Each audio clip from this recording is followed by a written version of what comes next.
गुरुजी का हुक्म था कि मुझको अपना सत्संग 1000 बार सुनाना है।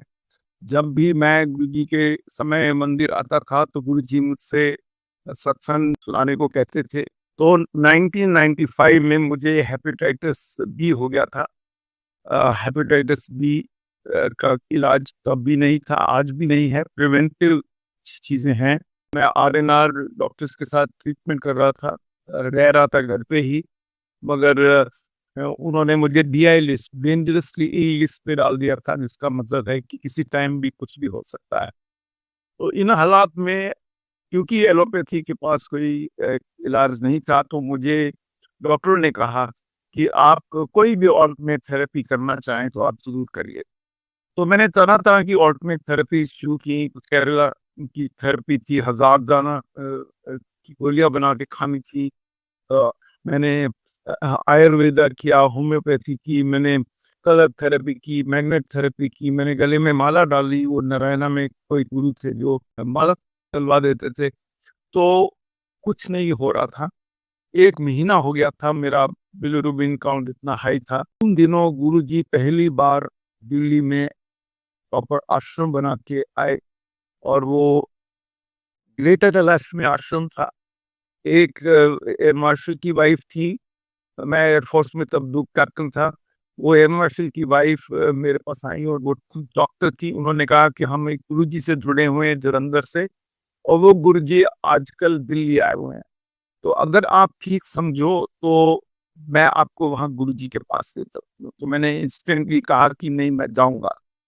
तो उस शाम को वो खुद अपनी कार लेके आई और मुझको गुरुजी के यहाँ ले गई। इस पेट में 4-5 सीढ़ियाँ नीचे उतरनी थी। मैं मंदिर में उतरा, सामने गुरुजी बैठे थे, और मैं गुरुजी की तरफ चलने लगा। 40-50 सेकंड के बाद जब मैं गुरुजी के पास पहुँचा, तो मैंने उनके पाँव छुए। गुरुजी ने अपना हाथ उठा के मेरे शोल्डर पे रखा, फिर सिर पे रखा, कहा, "चोपड़ा, तेरा कल्याण करता।"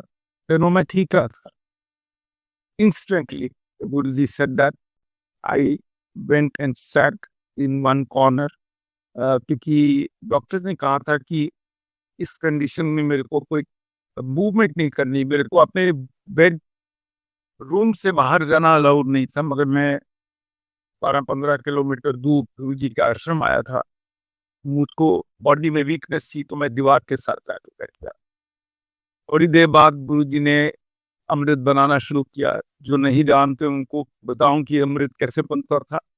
स्टील के टम्बलर्स के अंदर पानी लाया जाता था, सेवादार लाते थे। गुरुजी के पास एक चंदन की माला थी, उसको पानी के अंदर चलाते थे और स्टर करते थे, और उसके बाद कुछ मंत्र साथ में बोलते थे, और अपनी मर्जी से गुरुजी किसी को भी संदर्भ में वो अमृत बना के दे सकते। तो सबसे पहला अमृत बना के उन्होंने मुझे दिया, मैंने पिया, फिर दूसरों को देते रहे। मेरा गिलास जब खत्म हुआ, फिर उन्होंने मेरे को दिया। ऐसे करके आने वाले 10-12 मिनट के अंदर उन्होंने मुझे 8 गिलास अमृत के पिला दिए। देखिए, 250 एमएल का टम्बलर होता है, और 250 एमएल जब हम कई लोग घर पे सवेरे-सवेरे उठ के पानी पीने की कोशिश करते हैं, तो 2-3 गिलास पीने के बाद बॉडी तकलीफ होनी शुरू हो जाती है। उस दिन मैंने 8 के 8 गिलास पिए, मुझको बिल्कुल ऐसी हेवीनेस की फीलिंग नहीं हुई। मैं बैठा रहा वहाँ पे। थोड़ी देर बाद लंगर हुआ। उस ज़माने में लंगर के नंबर्स बहुत कम होते थे, 50-60 लोग ही लंगर करते थे। 1 जना 1 थाली होती थी, आजकल हम 4 जने मिल के खाते हैं एक थाली में। तो 2 रोटियों के साथ मैं जब खाना शुरू करने लगा, तो मेरे साथ जो डॉक्टर बैठी थी, उन्होंने कहा कि एज़ अ डॉक्टर मुझको आपको ये बताना है कि ये इसमें देसी घी है, और आपके लिए ये खाना from medical point of view ठीक नहीं है, मगर डिसीजन आपकी है। तो मैंने कहा, नहीं, मैं खाऊँगा। मैंने खाना शुरू किया। तो गुरुजी वहाँ बैठे देख रहे थे। जब मैंने गेंद का खत्म कर लिया, चपाती खत्म कर ली, तो गुरुजी मेरे पास आए। उन्होंने एक और रोटी मेरे हाथ में पकड़ा दी, और मेरे को बोला, "ये भी खा ले।" मैंने वो तीसरी भी रोटी खा ली। उसके बाद गुरुजी ने क्या हुकुम तुसी जा, इट वाज़ अराउंड 10 o'clock, और गुरुजी ने क्या पढ़े लिखे हो, मिलिट्री ਦੇ ਅਫਸਰ ਹੋ, ਪਾਇਲਟ ਹੋ, ਤੁਸੀਂ ਜਾ ਕੇ ਨਾ ਟੈਸਟ ਕਰਾ ਕੇ ਆ, ਪਰਸੋਂ ਆਣਾ, ਕੱਲ ਟੈਸਟ ਕਰਾ ਤੇ ਫਿਰ ਮੈਨੂੰ ਦੱਸ। So I went next day, I got my test done. And the day after that, the result came, and you won't believe it, मेरा bilirubin count steeply नीचे आ गया। I was very excited. मैंने कहा ये तो बिल्कुल एब्सोल्यूट मिरेकल हो गया है। शाम को हम गुरुजी के यहाँ गए, मेरी वाइफ भी पहली बार उस दिन गई और ज्यों हम मंदिर में उतरे तो गुरुजी ने इमीडिएटली वो खड़े हो के आ गए और सुमन आंटी आ गई हैं, उस दिन नहीं आई सी, मैनू पता क्यों नहीं आई सी ते मैं तेरी फाइल खोल देवां। वो before she could say yes और नो गुरुजी ने फाइल खोल दी। उसके बाद मैं बिल्कुल ठीक होता गया। मेरा बिलिरुबिन काउंट बहुत तेज़ी से नीचे आता रहा और एक दिन हम यहाँ गुरुजी के आए हुए थे तो गुरुजी ने कहा, "हुण तेरा बिलिरुबिन काउंट 3 होएगा।" मैं कहा, "नहीं गुरुजी, जितनी तेज़ी नाल उतर रहा है, हुण तो 1 ते चले जाएगा because below 1 is considered normal." तो गुरुजी कहे, "कोई गल नहीं, टेस्ट करा ले।" So when I went to do my next test, you won't believe it, bilirubin count was 3. And when I came and told Guruji, Guruji said, "हम तेनू समझ आ रही है ना गुरुआं दे विच की पावर हुंदी है।" उसके बाद मैं उसमें जो रिस्क होती है कि आप हेपेटाइटिस के कैरियर बन जाओगे, वो भी मैं ठीक हो गया। तो in the next few weeks I was absolutely a normal person. जब ये सब हो रहा था, गुरुजी अभी 1 हफ्ता ही आए थे, 1 हफ्ता ही हुआ था 1995 में। तो एक और पैरेलल सत्संग हो रहा था जो मेरे साथ-साथ हो रहा था, वो भी एक फौजी थे, एक मेजर जनरल थे, वो अपना एनुअल मेडिकल के लिए आर.एन.आर हॉस्पिटल गए थे। वहाँ पे हॉस्पिटल में जब उनका एनुअल मेडिकल टेस्ट हुआ तो ये पता लगा कि उनके हार्ट में फुल ब्लॉकेज है।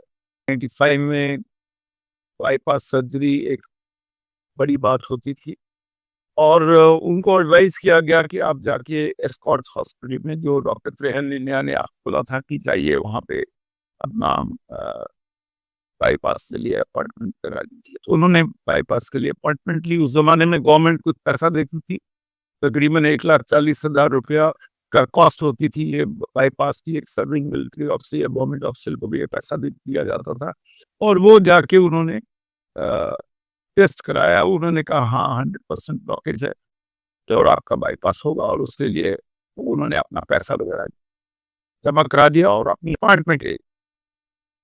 तो 1 हफ्ते बाद की अपॉइंटमेंट थी, सारे फैमिली मेंबर्स, रिश्तेदार जगह-जगह से आने लगे, बच्चे इकट्ठे हो गए। उन्होंने कहा एवरीबॉडी वाज़ वरीड। तभी किसी ने बताया कि एक गुरुद्वारा में ग्रेटर कैलाश में उनका मंदिर है, क्यों नहीं हम वहाँ उनकी की ब्लेसिंग ले लेते हैं, 1 हफ्ते का समय है। तो जनरल साहब बोलने लगे, "नहीं, नहीं, नहीं, क्या आप लोग बातें करते हो, पढ़े-लिखे लोग हो, फिर भी गुरुओं की बात करते हो।" तो उन्होंने इस बात को इम्पोर्टेंस नहीं दी। फिर 1 दिन के बाद फिर किसी ने बोला, "भई आपका कुछ वहाँ खर्चा थोड़ी है, आप जाइए ब्लेसिंग दीजिए, अगर कुछ फ़र्क पड़ता है तो अच्छा है, नहीं फ़र्क पड़ता तो कुछ नहीं कर सकते।" तो ये रोग सब फैमिली के साथ गुरुजी के यहाँ आए। उस दिन मैं भी आया हुआ था, मेरा वो दूसरा डे था, दूसरा डे ऑफ विज़िट था। तो उन्होंने गुरुजी से ब्लेसिंग माँगी, गुरुजी को बताया कि क्या हुआ है। गुरुजी ने बोला मेरे चेंबर में चलो जा। अंदर जाके उन्होंने गुरुजी गए, उन्होंने पान के पत्ते उनकी चेस्ट पे लगा के 15-20 मिनट के लिए वहाँ पे लेटने को बोला और साथ में गुरुजी को मंत्र बोला। 20 मिनट के बाद जब वो वापस बाहर आए तो गुरुजी ने उनको बताया कि हमारा हार्ट का ब्लॉकेज अब खत्म हो गया है। Obviously, the journal will not immediately believe it because कोई साइंस इसमें नज़र नहीं आई उनको। तो गुरुजी ने कहा, "बड़े ਵੱਡੇ अफसर हो, जाओ ਤੁਸੀਂ ਟੈਸਟ ਕਰਾਓ, ਅਗਰ ਤਾਂ ਤੁਹਾਡਾ ਬਲੌਕੇਜ ਹੈ ਤੇ ਤੁਹਾਡੀ अपॉइंटमेंट फिक्स्ड है, अगर ਤੁਹਾਡਾ ਬਲੌਕੇਜ नहीं है तो ਤੁਸੀਂ ਤੁਹਾਡਾ कल्याण हो गया।"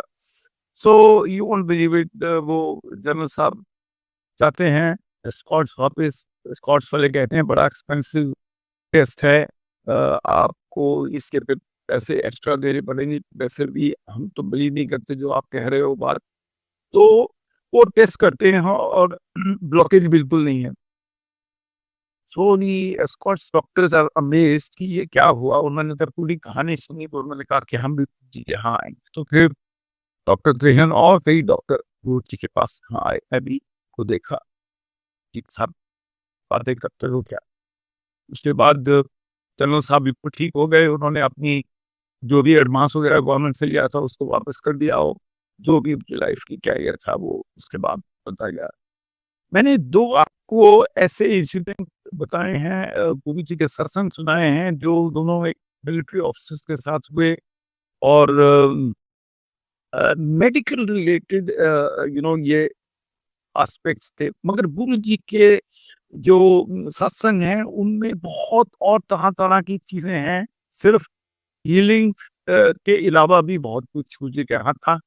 मैं मेरा एक और पायलट दोस्त थे, वो कमांडिंग ऑफिसर थे वीआईपी स्क्वाड्रन के पार्लर में। तो गुरुजी के भगत थे वो भी और उन्होंने एक दिन मेरे को फ़ोन किया, नवंबर का महीना था, बोले कि मेरी एक ट्रेनिंग फ्लाइट बन रही है आदमपुर की तरफ के लिए, अगर आप कहो तो आप भी मेरे साथ चलो, हम जाके गुरुजी के दर्शन करके आ जाएँगे।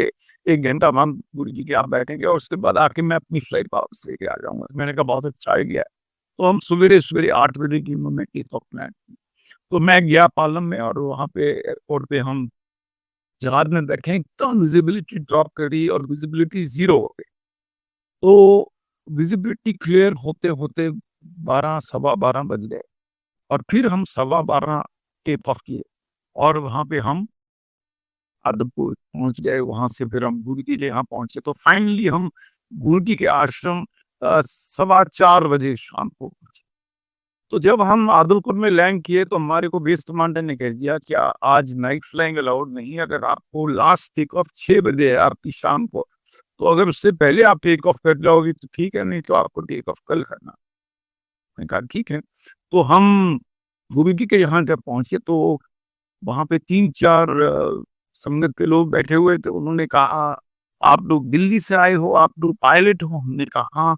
कह रहे हैं, "गुरु जी सवेर से आपकी बातें कर रहे थे।" मैंने कहा, हाँ, हमको मालूम था क्योंकि हमने 1 दिन पहले आश्रम में ये चेक करने के लिए गुरु जी का कोई प्रोग्राम तो नहीं है, बाहर तो नहीं जा रहे कहीं। तो हमको गुरु जी को उन्होंने बता दिया था कि ये लोग आने वाले हैं। 5-10 मिनट के बाद मेरे ख़्याल साढ़े 4 बजे के करीब गुरु जी अपने चेंबर से बाहर निकले और हम एकदम उठ के खड़े हो गए, उनके पाँव छुए तो गुरु जी ने कहा, "आ गए, लेट हो गए।" "ओ मैनू सब पता है क्यों तुसी लेट हो गए।" Anyway, we sat down and some Guruji used to do some छोटा-मोटा बातचीत हमारे साथ उन्होंने थोड़ी देर बातें की। फिर हम भजन सुनते रहे, चाय प्रसाद हो गया। नहीं जब 5 बजने वाले थे तो मैं अपनी घड़ी की तरफ देखने लगा, मुझे लगा कि अभी अगर नहीं निकलेंगे तो 6 बजे कैसे हमारी किक ऑफ होगी। तो गुरुजी ने मुझे देख लिया और बोलने लगे, "चोपड़ा इन्नी लेट आंदे हो, हुण तुसी घड़ियां ना देखो।" अब मैं कहा, "नहीं, नहीं गुरु जी सानू कोई जल्दी नहीं है।" कहते, "नहीं, नहीं कोई गल नहीं।" So we carried on and then we thought अब तो रात जहाँ रहेंगे, लंगर वगैरह करके जाएँगे, लेट नाइट करेंगे, गुरु जी की ब्लेसिंग लेंगे। मगर अराउंड 8 ओ क्लॉक गुरु जी ने कहा, "चलो चोपड़ा हुण तुसी जाओ।" मैं कहा, "गुरु जी हुण तां असीं टेक ऑफ कर नहीं सकदे, असीं तां कल ही टेक ऑफ करना है। हुण तां असीं लंगर खा के ते आराम नाल लेट ही जावांगे।" तो गुरुजी कहते नहीं, नहीं, नहीं, ये डन एक इशारा कर दिया था उन्होंने किसी अपने सेवादार को, तो वो 4 डब्बे लड्डुओं के और 2 साड़ियाँ लेके आया। 2 डब्बे मेरे को, 2 दूसरे अफ़सर को और एक-एक साड़ी हमारी वाइस की है गुरुजी ने हमारे हाथ में। कहते ये मेरे वालों आंटियाँ ਲਈ और फिर हम आदमपुर पहुँचे अराउंड 9 ओ क्लॉक पर हमको बताया गया, वहाँ बेस कमांडर बोलने लगे कि स्पेशल कमिटमेंट आ गई है, नाइट फ्लाइट क्लियर हो गई है, रनवे की लाइट्स ऑन है और आप अगर चाहें तो अभी टेक ऑफ करके जा सकते। तो देखिए कैसे उस ये नाइट की कमिटमेंट आनी थी, कैसे गुरुजी ने 8 बजे हमको उठा के भेजना था, हालाँकि हमेशा कभी गुरुजी ने लंगर के बिना हमें भेजा नहीं था। तो उस दिन क्या ये स्कीम गुरुजी ने कैसे बनाई, कैसे हम फाइनली टिप ऑफ करके रात को 11 बजे अपने-अपने घरों में पहुँच गए। तो ये एक और मैंने आपको फ़ैसेट बताया। गुरुजी के यहाँ पे बहुत सो कॉल्ड वीवीआईपीज़ आते थे। मैं तो किसी को भी वीआईपी नहीं समझता, वैसे भी गुरुजी के यहाँ तो कोई भी वीआईपी नहीं है, सब संगत है। तो वहाँ पे जब कोई कई लोग आते थे और मैं वहाँ होता था तो गुरुजी मुझे कहते थे कि इनके साथ जा चोपड़ा पीना ना दब or Nankania staff. So I had an occasion to meet Mayawati, PM Session, Bhajan Lal, VP Singh. बहुत लोगों के साथ मेरे को इंटरेक्ट करने का मौका मिला और मैंने देखा कि हर का व्यू टुवर्ड्स हीलिंग, टुवर्ड्स गुरुजी, टुवर्ड्स स्पिरिचुअलिटी, सबका डिफरेंट डिफरेंट था। और वो जो भी उनके स्पिरिचुअलिटी और गुरुजी के बारे में व्यूज थे, वो उनकी डेली पॉलिटिकल लाइफ के अंदर भी नजर आ रहे थे। पर मैं उनकी डिटेल्स नहीं बताना चाहता ज़्यादा अभी कि क्या-क्या बातें वहाँ उनके साथ। गुरुजी बहुत कंसिडरेट थे। अ, अक्सर मेरी पोस्टिंग कभी असम में मैं पोस्टेड था, कभी मैं अब्रॉड था, जब भी मैं गुरुजी के यहाँ आता था, तो गुरुजी पहले दिन ही पूछ लेते थे, "कितने दिन दी छुट्टी क्या है?" And then he will tell me, "अच्छा हफ्ते ਲਈ ਆਇਆ ਹੈ, ਬੱਚਿਆਂ ਦਾ ਕੰਮ ਵੀ ਕਰਾਉਣਾ ਹੋਣਾ ਹੈ, ਐਡਮਿਸ਼ਨ ਵੀ ਕਰਾਉਣੀ ਹੈ ਸਕੂਲ ਕਾਲਜ ਵਿੱਚ, ਤੇ ਤੂੰ ਇੱਕ ਦਿਨ ਹੀ ਹੋਰ ਆਉਣਾ ਹੈ, ਤੇ ਬਾਕੀ ਆਪਣੇ ਸ਼ਾਮ ਨੂੰ ਦੋਸਤਾਂ ਨਾਲ ਵਿਸਕੀ भी पीनी है तू।" He would be very considerate. एक और की बात गुरुजी देखते थे कि कई बार लेडीज अकेली आती थी गुरुजी के यहाँ पे, उनके हस्बैंड से या तो अपने कामों में बिजी थे या वैसे गुरुजी के साथ उतने नहीं ज्यादा जुड़े थे जितने वो लेडीज जुड़ी हुई थी। तो गुरुजी टू मेक श्योर कि जब वो लेडी वापस जाएगी अगर लेट हो गए हैं, स्पेशली जब एवलॉन रिसॉर्ट में जो सब तब ये मेट्रो वगैरह नहीं बना था, वो एम्प्टी रोड भी काफ़ी अच्छी तरह नहीं बनी हुई थी, तो वो he used to make sure कि कोई ना कोई उनको एस्कॉर्ट करेगा, 1-2 गाड़ियाँ साथ उनके साथ जाएँगी ताकि लेडीज़ रीचेज़ होम सेफली। तो एक दिन एक लेडी जो अकेली जा रही थी, तो गुरुजी के पास 10 बजे आई और उन्होंने गुरुजी के पाँव छुए और बोला कि गुरुजी मैं क्षमा। गुरुजी सेड नहीं, ਅੱਜ ਨਾ ਹਜੇ ਨਹੀਂ ਜਾਣਾ। ਉੱਥੇ ਬਹਿ ਚੋਪੜੇ ਨਾਲ बैठ के गल्ला कर। No she was connected with Guruji for very long time. तो उन्होंने जब बोला तो मैं वहाँ बैठा था, तो गुरुजी वो लेडी आके, दीपिका उनका नाम था, मेरे साथ। तो उन्होंने इनिशिएटिव लिया, कहती कि आपका नाम क्या है, कहाँ से आए हो? मैंने बताया कि मैं ऐसे पंजाब कपूरथला का रहने वाला हूँ। तो बोलने लगी कि मेरी तो वहाँ एक बहन है, मेरी फर्स्ट कज़न है, वो कपूरथला में रहती है। तो मैंने कहा अच्छा, तो मैंने कहा कपूरथला छोटा-सा शहर है, अगर आप उसका उनका नाम बताओ तो मैं शायद आपको बता पाऊँ कि वो कौन है। उन्होंने जो नाम बताया वो मेरी मदर का नाम था, यानी कि वो दीपिका मेरी मदर की फर्स्ट कज़न थी। तो अब मैं छोटा-सा एक फ्लैशबैक बताता हूँ। जब मैं 6वीं क्लास में पढ़ता था, मेरी मदर और मैं, हम बच्चे हम कलकत्ता गए थे और वहाँ पे किसी के घर में रहे थे और वहाँ पे एक लड़की का नाम बहुत अब सुनता था मैं, क्योंकि मैं तो बच्चा था, ये लोग मेरी मदर और उनके कज़िन्स वगैरह सब आपस में बातें करती थी, तो एक किसी का नाम लेती थी दीप, तो उसका नाम था गोगो। तो ये नाम मेरे दिमाग में तब से बैठा हुआ था और वो 1966 की बात है। तो आज जो लेडी मेरे साथ बैठी थी, वो वही गोगो थी, जिसका नाम एक्चुअली दीपिका था। और कैसे गुरुजी ने एक ऐसा रिश्ता जुड़वा दिया जो हम शायद कभी एक-दूसरे के कॉन्टैक्ट में नहीं आते। उसको कैसे गुरुजी ने कनेक्ट किया। एक दिन दोपहर को मेरी वाइफ़ को गुरुजी नज़र आए, उन्होंने टी-शर्ट पहनी। तो मेरी वाइफ़ एकदम उठ गई नींद से और उन्होंने बोला कि मैंने अभी गुरुजी को टी-शर्ट में देखा। मैंने कहा चलो आज गुरुजी के यहाँ जल्दी चलते हैं। तो हम जल्दी चले गए। 5 बजे गुरुजी के यहाँ से पहुँच गए। आश्रम बंद था। एक कोई लेडी और भी हमारे से पहले पहुँची हुई थी, वेट कर रही थी। हम भी वहाँ दोनों जने बैठ गए और 5 मिनट के अंदर गुरुजी के आश्रम का दरवाज़ा खुला और गुरुजी खुद बाहर आए और उन्होंने वही टी-शर्ट, वही ट्राउज़र और वही स्नीकर्स पहने थे जो मेरी वाइफ़ ने सपने में। I was really, I had never seen, मैंने गुरुजी का निशान है उनकी रोब के अंदर ही देखा, कभी मैंने देखा नहीं था उनको। तो गुरुजी को जब हमने सपने की बात बताई तो गुरुजी आओ अंदर आ जाओ। एक साइड बोर्ड था, गुरुजी ने छलांग मारी और उसके ऊपर चौकड़ी मार के बैठ गए उन्होंने, दोनों पाँव को एक-एक बाजू में पकड़ के, तो थोड़ी देर बातें-वातें करते रहे। 5-7 मिनट के बाद वो गुरुजी अपने चेंबर में चले गए, हम बैठ गए। तो एक और मैंने आप लोगों को फैसेट बताया बहुत लोग थे जो कि ये कहते थे कि गुरुजी, कई लोग आते हैं तो आप फर्स्ट टाइम ही उनको इंस्टेंटली ब्लेस कर देते हो, जैसे कि उन्होंने मेरे को किया था। तो गुरुजी ने फिर एक दिन हमको सुनाया। मैं अक्सर गुरुजी के विदिन 4-5 फीट के अंदर ही बैठता था, जब भी मैं गुरुजी के यहाँ। तो I could hear most of the conversation जब गुरुजी बोलते थे मुझसे, जब भी बोलते थे कोई मतलब की बात है, अपने ही स्टाइल में बोल जाते थे। तो गुरुजी ने समझाया कि कहते हैं देखो, अ, जब भी कोई मेरे हमारे मंदिर में आता है तो गुरु होते हैं, जिनके पास भी ये शक्ति होती है, उनके ब्रेन और आई के अंदर एक रेडार जैसी एनर्जी होती है। वो एनर्जी जो अंदर आ रहा है उसकी तरफ जाती है, और अगर वो एनर्जी अच्छी तरह रिफ्लेक्ट होके वापस आ जाती है, तो गुरु समझता है कि इस ये इंसान जुड़ा हुआ है और मेरी एनर्जी लेने के लिए बिल्कुल तैयार है। उन्होंने बताया कि जिस दिन मैं आया था गुरु जी के यहाँ पे, तो मेरा आई कांटेक्ट, मेरा फोकस, मेरे अंदर से गुरुजी को पता लग गया था कि ये बंदा मेरी एनर्जी लेने के लिए इंस्टेंटली रेडी है।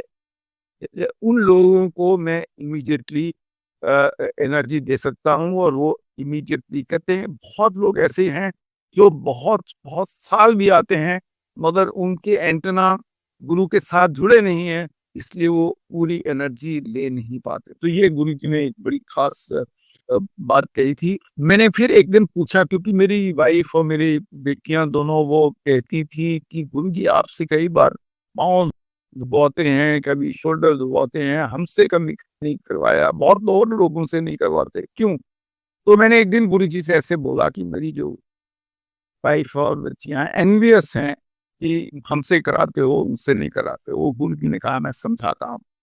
तो गुरुजी ने कहा कि जब गुरु अपनी एनर्जी देके दूसरे को हील करता है, तब गुरु की एनर्जी खुद की जा रही। तो मैं जब दबा रहा हूँ उससे मेरी जो थकावट है उसको दूर कर रहा हूँ, मगर उससे ज़्यादा वो बड़ी बात है कि जो भी मेरी पाँव दबा रहा है उसको मेरी एनर्जी के ट्रांसफर की बहुत ज़्यादा तो कहते हैं आपकी फैमिली में आपको ज़रूरत थी, इसलिए मैं आपसे कभी दुआता था, मगर आपसे भी बहुत ज़्यादा लोग और लोगों से दुआता हूँ, जिनकी फैमिलीज़ और जिनको ये मेरी एनर्जी की और बहुत ज़्यादा ज़रूरत है। एक दिन ना गुरुजी ने मुझे ये समझा, मुझे बता रहे थे, मगर कन्वे सबको हो रहा था, सभी लोग सुन रहे थे। उन्होंने कहा देखो, गुरु के पास आप लोग कब आते?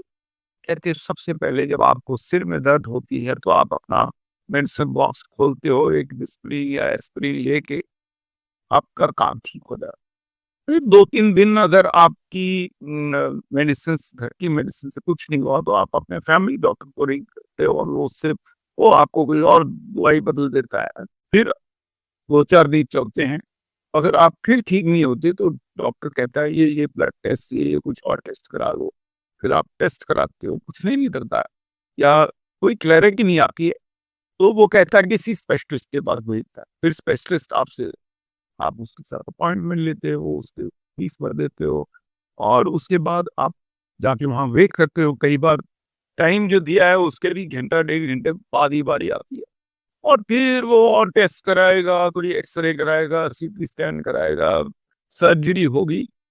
जो 4-6 महीने ये सब डॉक्टरों के चक्कर लगा के जब सब कुछ हो गया, तब आप ठीक नहीं हुए, तब आप गुरुओं के पास आओ और कहते हो देखो, आप यहाँ मंदिर में आते हो, कोई अपॉइंटमेंट नहीं, अपनी मर्ज़ी, अपने टाइम, कोई न उसमें फीस नहीं, फ्री का अपना प्रसाद खा लेते हो, अ, चाय प्रसाद, लंगर प्रसाद, पानी प्रसाद, भजन सुनते हो, पॉज़िटिविटी आपको मिल रही है, आप ब्लेसिंग लेके जा रहे हो और हील होके जा रहे हो।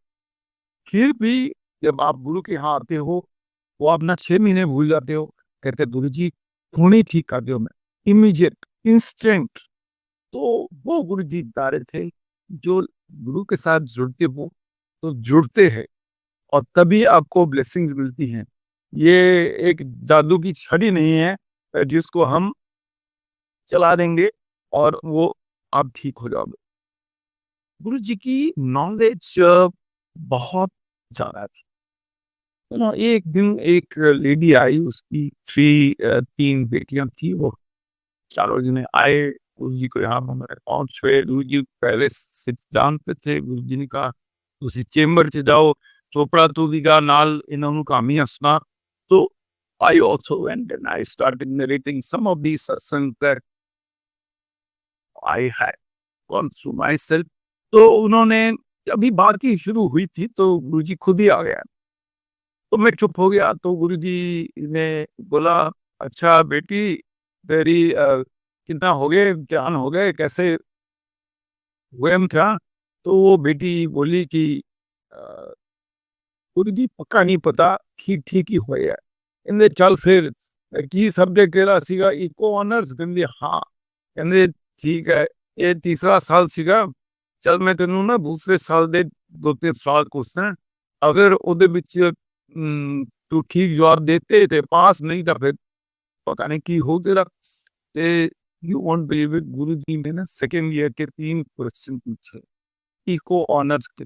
डिफिकल्ट सब्जेक्ट है ये, आम सब्जेक्ट नहीं है।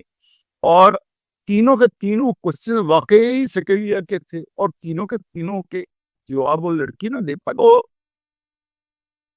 गुरुजी के यहाँ पे लेट नाइट सेशंस बड़ी होती। अब आई वाज़ प्रिविलेज्ड, गुरुजी की दया थी, मेरे को बहुत बार गुरुजी ने लेट नाइट रहने के लिए कहते थे। उस टाइम गुरुजी थोड़ा ज़्यादा खुल के अपने विचार भी सबको सुनाते थे। एक बार फिर कुछ खाने-पीने का भी होता था, कई बार कुछ पराठे दोबारा बनाए जाते थे, कुछ कॉफ़ी वग़ैरह होती थी और कुछ लोग गाना गाते थे, कुछ डांस होते थे। तो ये एक फ़ैसेट है जो बहुत लोगों ने गुरुजी का नहीं देखा, मगर उसमें भी एक गुरुजी का तरीका था, गुरुजी का ब्लेसिंग्स देने के लिए। एक हम सब जानते हैं, जो पहले जुड़े या बाद में जुड़े, जो जुड़ गए, सब जुड़ गए। और गुरुजी की एक खास फ्रेग्रेंस आती थी गुरुजी के यहाँ पे। वो गुरुजी की फ्रेग्रेंस जो थी वो रोज़ पेटल्स की एक खास फ्रेग्रेंस थी। आज भी कभी अचानक किसी दिन आपको वो फ्रेग्रेंस आ जाती है। गुरुजी के जो पाँव छूते थे तो आपको कई बार वो फ्रेग्रेंस आती थी। और it was a very peculiar fragrance and आज भी जब वो कभी फ्रेग्रेंस आ जाती है तो हमको लगता है गुरुजी अपनी ब्लेसिंग्स लेके हमारे पास आ गए। मैं जब एयर मार्शल बन गया था तो मैं एक बार अपनी ऑफिशियल विज़िट के लिए ग्वालियर गया और मैंने डिसाइड किया, वो पार्ट ऑफ द प्लान था कि मैं उस दिन एक मिराज 2000 की फ्लाइट करूँगा, क्योंकि मैं मिराज 2000 क्वालीफाइड पायलट था।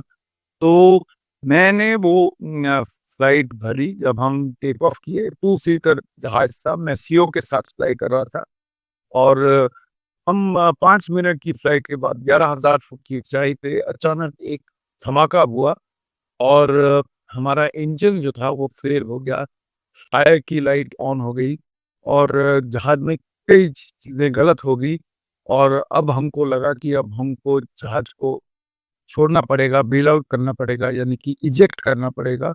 और वो इजेक्शन एक सीरियस बात है, और जहाज़ को छोड़ देना बहुत एक्सपेंसिव, 400 करोड़ का तो जहाज़ ही होता है। और उसके बाद ये जो जहाज के अंदर जो इजेक्शन होती है, वो सारा जो प्रोसेस है सिर्फ 2.5 सेकंड्स के अंदर एंटायर प्रोसेस खत्म हो जाता है। और उस 2.5 सेकंड्स के अंदर 18-19 रॉकेट्स या कार्ट्रिज फायर करते हैं और उस फायरिंग के साथ जो बॉडी के ऊपर जो फोर्स लगती है वो 30 times the force of gravity लगती है। सो उस फ़ोर्स को सह लेना एक बहुत बड़ी बात होती है।